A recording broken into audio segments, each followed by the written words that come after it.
great-grandmother had been here for 10 years, yet spoke no English. Oh, my God. 1930 census says Tommy's 3 times great-grandmother had been here for 41 years and still spoke German. She didn't speak English. She doesn't even know her own history. She certainly doesn't know this country's history. Well, there is a woman over the weekend who took it upon herself to research my family history in hopes of digging up some kind of a gotcha moment, a gotcha angle to validate illegal immigration and open borders. And what she found was really shocking, guys. She found that my family who came here in the 1800s from Norway and Germany, that they spoke Norwegian and German. Okay. And really what she did is prove that my family came here. Sonny Hostin just got rhetorically suplexed by Tomi Lahren in a showdown so brutal, even CNN might need trauma counseling. What started as the usual smug banter on daytime TV morphed into a no-holds-barred verbal demolition, and Sonny walked straight into it without so much as a seatbelt, helmet, or a coherent counterpoint. Tommy, armed with a steel vault of receipts and a flamethrower of unfiltered sass, tore through Sonny's talking points like a lawyer cross-examining a hostile witness. And what she uncovered wasn't just the expected liberal script, it was a tangled mess of performative wokeness, cherry-picked outrage, and contradictions thick enough to frost a 5-tier Kardashian wedding cake. It wasn't just a roast, it was a reckoning in real time. Sonny came with vibes and virtue signals. Tommy came with data, dirt, and devastating one-liners. If debates were dodgeball, this was a headshot from point-blank range. So yeah, grab your popcorn. Maybe even a highlighter, because what just went down could double as a masterclass in televised takedowns. What she was hoping to do was try to call me a hypocrite for believing in merit-based immigration. Again, she failed miserably. But this really isn't what she calls resistance genealogy. It's just another indication of Trump derangement syndrome. But I really am happy, though, that she has such a fascination with my family history, and I'm hoping that she will take on Elizabeth Warren's next. Wow. Sonny Hostin, the human equivalent of a preachy LinkedIn post dressed up as constitutional wisdom, just got publicly deconstructed on live television by none other than Tomi Lahren, the unapologetic queen of political flamethrowers. Tomi, who treats liberal double standards like a professional sport, didn't just challenge Sonny, she dissected her, line by line, with surgical precision and a smirk. What followed wasn't a debate, it was a collapse. Not the kind where someone stumbles gracefully from intellectual grace, but a full-on Jenga-style nosedive built from self-righteous Instagram captions, half-baked hot takes, and echo chamber applause lines. And the real kicker? The blocks that brought it all down were Sonny's own recycled sound bites turned inside out and fired back with brutal clarity. This wasn't just a TV moment. It was a televised implosion, the kind of takedown that doesn't just go viral, it gets bookmarked for future debates. Hostin. Sounds like a town. We're in sunny Hostin. She was on PBS's Finding Your Roots, a show dedicated to researching celebrity ancestry. For context, Sonny is a staunch supporter of reparations and has made a fortune spewing nonsense about white privilege and racial justice.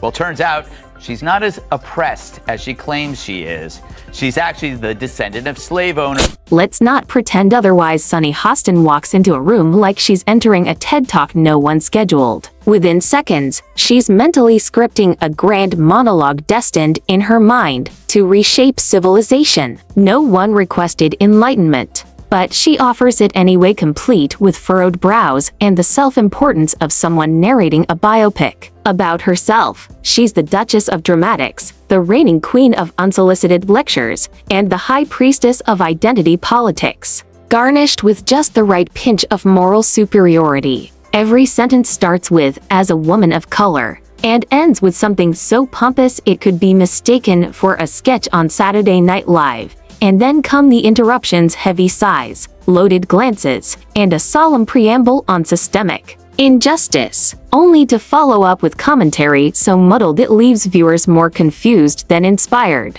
You can almost hear the studio lights groan under the weight of her virtue signaling. DNA, 23andMe, because I cannot believe the detail on your background that they were able to get.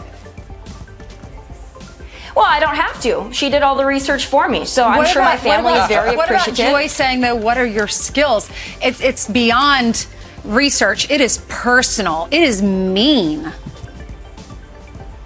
Well, of course, this is classical Joy Behar, but I would like to ask Joy Behar what her skills are, because perhaps we could swap stories. I know I watch Joy, and she seems like a highly skilled lady, but for her to attack me, that's really interesting. Those in glass houses should... But this wasn't your average serving of word salad with a side of virtue vinaigrette. No, Sunny came in hot, strutting onto that stage like she was about to drop a life-altering TED Talk. But instead of applause, she tripped on the hem of her own self-importance, probably stitched together from Target's limited edition, woke and worthy spring collection. Tommy, cool as ever. No yelling, no dramatic flair. Just cold, clinical precision, dropping facts like a surgeon wielding a scalpel, dissecting the nonsense without breaking the sweat. And then came the metaphorical mirror. One simple reflection of Sunny's own past tweets, takes, contradictions, and she crumbled, not with a bang, but with a whimper, like a snowflake landing on a hot stove. Silent, swift, irreversible. It wasn't a debate, it was an unraveling. And the beauty of it? You almost didn't see it coming, until she was already in pieces. Bothers him so much. Well, it's not just me, it's anybody who advocates for merit-based immigration or has an issue with open borders. And again, just like you said, they don't seem to understand that we on the right believe in immigration. We understand that we are a nation of immigrants, and I am proud of my heritage. However, I do believe that the immigration crisis of today is apples to oranges from what it was in the 1800s, when immigrants came to this country legally, were documented, worked for themselves, asked for nothing, and built a life and a family. That has nothing to do with the illegal immigration crisis of today that we must deal with. But they don't want to acknowledge that. Sunny has carefully curated her persona as the intellectual powerhouse of The View, but let's be real. That's like claiming to be the sharpest spoon in a drawer full of bent forks. Her signature strategy: start with a heaping dose of moral superiority, stir in a splash of elitist disdain, and finish it off with that signature tone that practically screams, "I skimmed the Atlantic once, so now I'm basically a constitutional scholar." But here's the catch: peel back the lofty vocabulary and the theatrics, and you'll find there's not much substance holding it all together. Whenever someone dares to challenge her with logic or actual evidence, it's like watching a goldfish try to solve quantum mechanics, confused, defensive, and way too confident. And then there are the gestures, the hair flips, the eye rolls, the dramatic pauses. If facial expressions and flair counted as data, maybe she'd have a fighting chance in a real debate. But alas, style can't substitute for substance, no matter how many syllables you pack into a soundbite. I'm a little bit in shock. I just always thought of myself as Puerto Rican, half Puerto Rican. I didn't think I was, my family was originally from Spain and slaveholders. Yeah. So how are you feeling, my friend? I think it's actually pretty interesting that my husband and I have shared roots. Yeah. And it is funny. She's so wrapped up in identity, and she had no idea. It all kicked off exactly how you'd expect. Sunny launched into her usual sermon, trying to slam conservatives by lumping anyone right of Bernie Sanders into a pile of caveman caricatures with TikTok accounts. Perched on the View couch like a discount Thanos, she metaphorically snapped her fingers, fully expecting reason, nuance, and opposing viewpoints to disappear. But then came Tommy, cool, composed, and armed to the teeth with facts, statistics, past quotes, and enough receipts to open a CVS. She didn't raise her voice. She didn't need to. Her calm, razor-sharp delivery sliced straight through Sunny's bluster like a hot knife through a vegan butter block. Sunny began the exchange with righteous energy, but the confidence unraveled quicker than a $5 phone charger from a gas station. Her arguments started gasping for air as Tommy unveiled contradiction after contradiction. This wasn't just a stumble, it was a full-on unmasking. It was a cattle call to come into this nation illegally. And furthermore, this is again the left's attempt at emotional blackmail. And I would just like to state, I don't know if they understand this or not, but if you don't want your family to be broken up when you cross the border illegally, here's an idea. Don't cross the border illegally. Then your family will surely stay together. I don't know why the left can't think of this, but they would rather try to tell us that we hate families, we want to break up families, we're horrible, we're despicable. No, we want to enforce federal... Let's take a stroll through Sunny's greatest hits, those dramatic democracy monologues, the soaring freedom soliloquies, and her never-ending quest to speak truth to power. But somehow, her truth always seems to come with a disclaimer. Free speech is sacred. Unless you disagree with her. Her unspoken motto, freedom of expression for the approved few. Enter Tommy, armed not with theatrics but with timestamps and receipts. When she calmly rolled out a highlight reel of Sunny's past contradictions, it felt like watching a self-proclaimed wine expert discover their $200 vintage was actually boxed Merlot with a fancy French sticker. Sunny's signature smirk vanished. Her voice, once booming with self-assurance, began to tremble. The pearl clutching was so intense, it could have triggered a class action lawsuit from the jewelry. Her confidence nosedived from a 10 to a buffering error in real time, with no backup plan, just layered smugness and commercial breaks to catch her breath. She was outmatched, outmaneuvered, and unmistakably exposed. Resonated with so many people. I think, in large part, I represent middle America. So you've got the two coasts, and those individuals seem to kind of just talk to each other. And then you've got all of middle America right there that's dying to have a voice. They don't really feel like they have one. They're not represented, beyond their communities. So I think they watch me and they say, well, she speaks like I do. She thinks like I do. She seems to maybe get it like I do. And I think that's why it's resonated. And also, I do something very different. There's not a whole lot of young conservative women out there. And so I provide that. Tommy didn't hit pause, she went full forensic analyst on Sunny's identity politics playbook. With the precision of a scalpel, she sliced through the layers of performative victimhood Sunny stacks like a no-cards pulling out woman, martyr, occasional truth teller, as if each label alone wins the debate. Sunny doesn't argue, she auditions. Her background becomes a arsome weaponized for political theater, wielded like a moral sword and shield in every segment. The irony? She constantly accuses others of elitism while speaking in a tone that screams, I teach feminist theory, and you failed the pop quiz. Her delivery has all the charm of a sleep-deprived grad school professor scolding someone for citing BuzzFeed in a thesis. Long-winded, condescending, and soaked in self-righteousness. Her arguments aren't conversations, they're lullabies of virtue signaling. And when it comes to holding the moral high ground, Sunny doesn't just stand on it, she clutches it like it's an Olympic medal. Talking about criminals and immigrants being criminals, and I just want people to understand what the facts are and the stats are,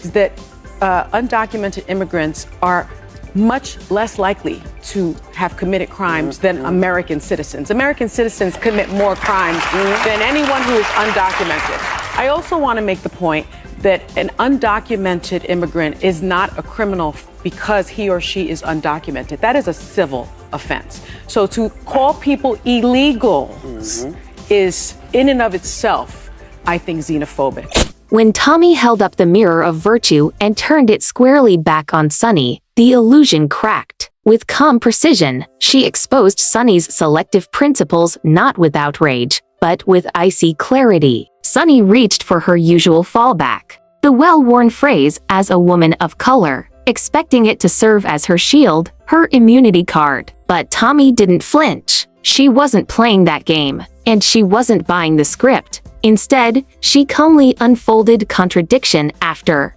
contradiction like a CVS receipt that just keeps going. There was no shouting match, no dramatic takedown, just truth, methodically delivered. And that's exactly what made it lethal. Sunny didn't unravel because of aggression, she unraveled because of restraint. For someone who thrives on performative outrage, the absence of chaos was suffocating. The indignation balloon didn't explode, it quietly hissed, deflating into a silence that said more than 1,000 slogans ever could.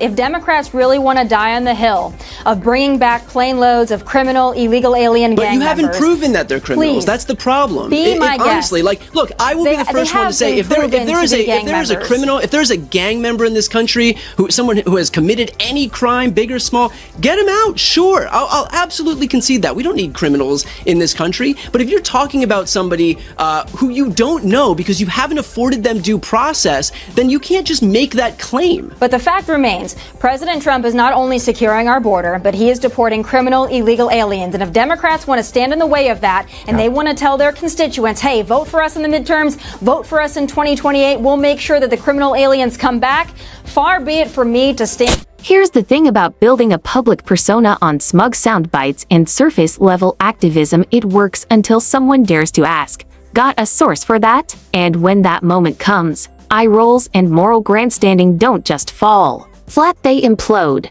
Sunny's persona feels like a TEDx talk no one arvped to, over-polished, under-substantiated, and soaked in self-importance. She broadcasts from her moral penthouse, looking down on the rest with carefully curated disapproval, but the actual foundation beneath her arguments? It's crumbling faster than wet cardboard in a rainstorm. The more she speaks, the louder her contradictions ring out. And when the backlash hits, defenders scramble to cry out of context. Really? This is Sunny, the architect of the passive-aggressive ambush, the high priestess of polite venom. She doesn't just argue, she dissects, smiling sweetly while drawing blood. But this time, the script flipped, and all that polish couldn't mask the unraveling underneath. I have a question of my own. Do you lock your doors at home? At your residence, do you have a lock on your door? Do you use that lock? I do. Yeah, I do.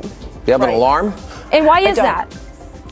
I mean, you lock your door. You lock your door because you want to know who's coming into your home. It's not because you hate the people outside. It's because you love the people inside. Well, that's what needs to be done with the United States of America. That's why we have a border. We have a right to know who's coming into our country and why. That's what keeps... This wasn't some isolated exchange, it was the climax of years spent watching Sunny coast on buzzwords, bravado, and carefully curated outrage. Tommy didn't show up to brawl, she came to reflect, and she did it masterfully by holding up a metaphorical mirror and letting Sunny's contradictions speak for themselves. No shouting, no dramatic exits, no cue card meltdowns. Just calm, composed exposure. It was the kind of quiet destruction that stings more than any scream. Sunny, who's long billed herself as an intellectual heavyweight, found herself unraveling, and Tommy never had to raise her voice.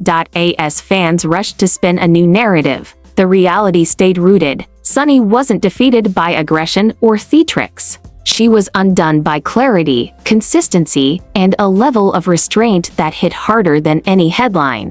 Would like to point out is that there is no correlation between undocumented people and a rise in crime. That's statistically accurate. Immigrants, including undocumented immigrants, are less likely to commit crimes in the United States. So this notion somehow that it's about national security, I think is...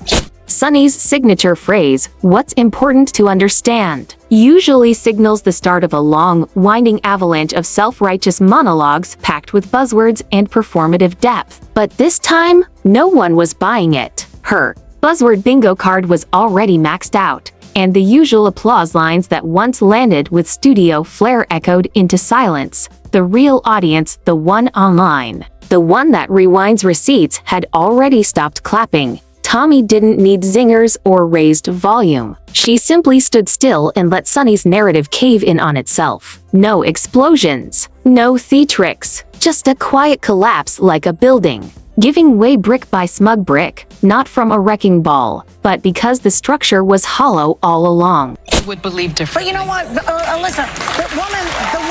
So, but just to understand, are we saying, do we think the vast majority of Americans are racist? That's what I'm trying to, I hope we understand. I think that there is a significant portion that are racist, and you can't dismiss my lived experience. In the end, Tommy didn't need to lunge for the jugular because Sunny was already unraveling all on her own. Every smug smirk, every logical leap, every self-congratulatory monologue was just another shovel in her hand, and she kept digging. With relentless enthusiasm, Tommy played it cool, barely lifting an eyebrow, tossing in the occasional interesting, like gasoline on a slow burn. This wasn't a debate, it was a front row seat to a masterclass in self-sabotage. Sunny thought she was delivering a righteous takedown from her moral high tower. In reality, she was starring in a live-action PSA titled, "How to Lose an Argument in 10 Tweets or Less." Tommy didn't need to overpower, she just mirrored it all back with surgical precision and ice-cold calm. It was the kind of moment that doesn't require yelling to leave a mark.